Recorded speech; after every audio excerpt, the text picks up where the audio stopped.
The morning sky was clear and calm. Birds flew over the city and people walked to work, thinking it was just another ordinary day. Nobody expected what was about to happen. Far above the clouds, a strange shadow moved slowly. At first, people thought it was a large airplane, but soon, a deep, terrifying hum filled the air.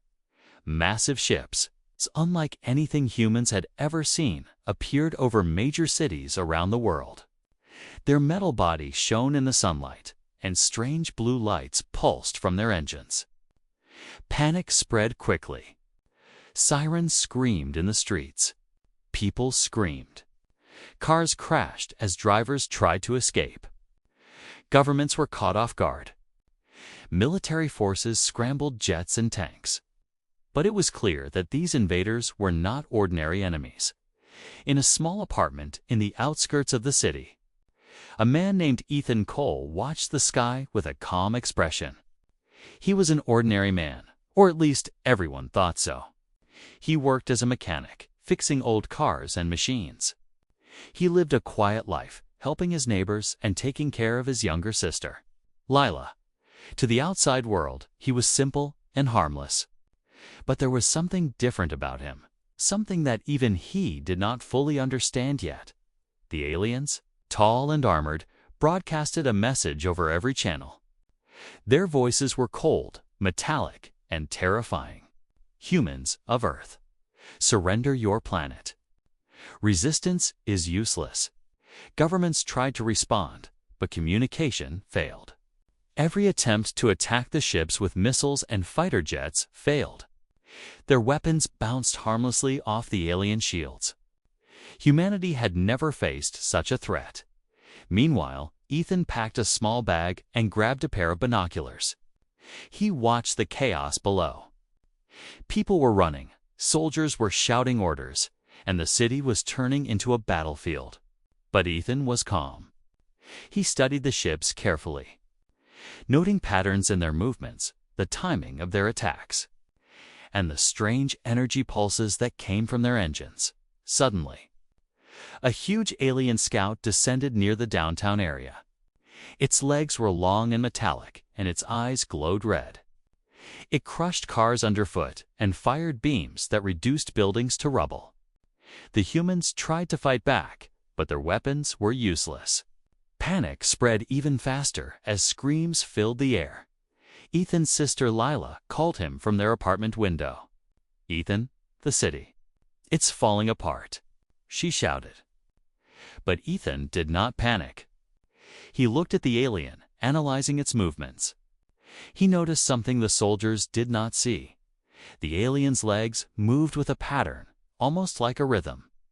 If someone could time their attack just right.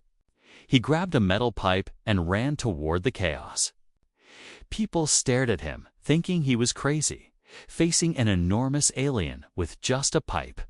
But Ethan was not ordinary. He calculated the alien's next move, timed his jump, and used a fallen car door to block a laser beam. Sparks flew everywhere. People gasped. Ethan moved like he had trained his entire life for this moment, even though he had not. The alien tilted its head, confused. It had never seen a human act like this. It fired again, but Ethan dodged easily, using small movements that made him almost invisible in the chaos.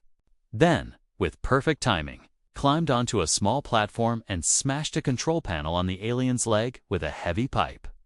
The alien stumbled and fell, giving the humans a small chance to escape. Word spread quickly about the man who fought an alien alone. People called him the wrong human because no one expected a simple mechanic to challenge such a powerful enemy. But Ethan did not care about fame. He only wanted to protect his sister and his city. As night fell, the alien ships hovered over the city like dark clouds. Fires burned in the streets. Military leaders held emergency meetings, realizing that conventional weapons would not work. But Ethan was already planning his next move. He studied the alien technology, making mental notes, learning everything he could from the battlefield in a small alley. Ethan found a group of survivors, including children and the elderly. He guided them quietly, avoiding patrols and alien scouts.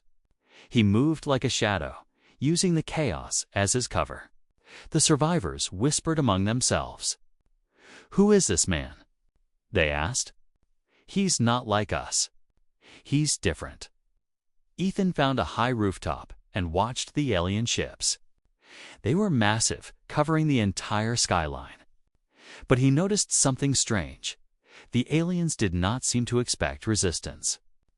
They moved with arrogance, thinking humans were weak. This gave Ethan hope. If they underestimated him, he could use it to his advantage. Back at his apartment, Lila asked Ethan, "Can we really fight them?" Ethan looked at her, tired but determined. "We have to," he said. "We have to show them that humans are not weak. That the wrong human can make the right difference." The night grew darker, and the alien ships glowed ominously in the sky. But somewhere, in the heart of the city, a man prepared to face an enemy far beyond imagination. A man who seemed ordinary, but was about to prove that even the smallest spark could ignite a fire powerful enough to challenge the stars. The first battle was over, but the war had just begun. And Ethan Cole was ready to show the universe that humanity could not be defeated so easily.